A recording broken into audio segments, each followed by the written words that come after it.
ஒரு சிலர் என்கிட்ட கேட்டாங்க, "ஏன் எப்ப பார்த்தாலும் ஜெபத்துக்கு போற? ஏன் எப்ப பார்த்தாலும் இந்த வசனத்த வாசித்துக்கிட்டே இருக்க? ஏன் எப்ப பார்த்தாலும் அவர ஆராதிச்சுக்கிட்டே இருக்க? ஏசப்பா, ஏசப்பா நீ ஏன் பொழுதனைக்கும் ஏசப்பாவே தேடுற?" அப்படின்னு கேட்டாங்க.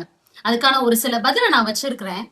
உங்களுக்கு என்ன பதில் தோணுதுன்றத கமெண்ட் செக்ஷன்ல சொல்லுங்க.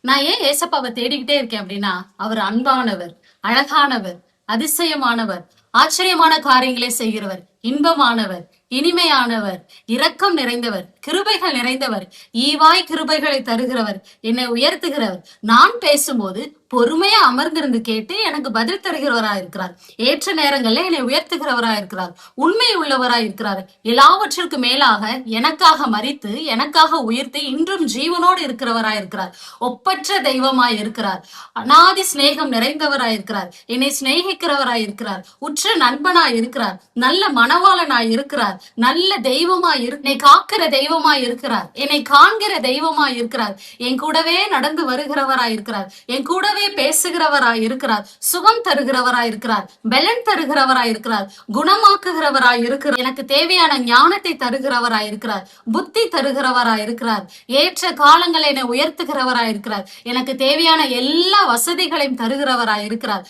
கடன்களில் இருந்து பிரச்சனைகளில் இருந்து விடுதலையாக்குகிறவராய் இருக்கிறார். விடுதலை தருகிற தெய்வமாய் இருக்கிறார். வெற்றிக்கிறவராய் இருக்கிறார். அப்பப்பா இவ்வளோ காரியங்களை சொல்றதுக்கு ஒரே ஒரு தெய்வம் அப்படின்னா அது ஏசப்பா மட்டும்தான். அதனாலதாங்க அவரை விடாம பற்றி கொண்டு இருக்கிறேன். விடாம டெய்லி தேடுறேன். நீங்களும் ஏன் ஏசப்பாவை பற்றி கொண்டு இருக்கிறீங்கன்னு கமெண்ட் செக்ஷன்ல சொல்றீங்களா?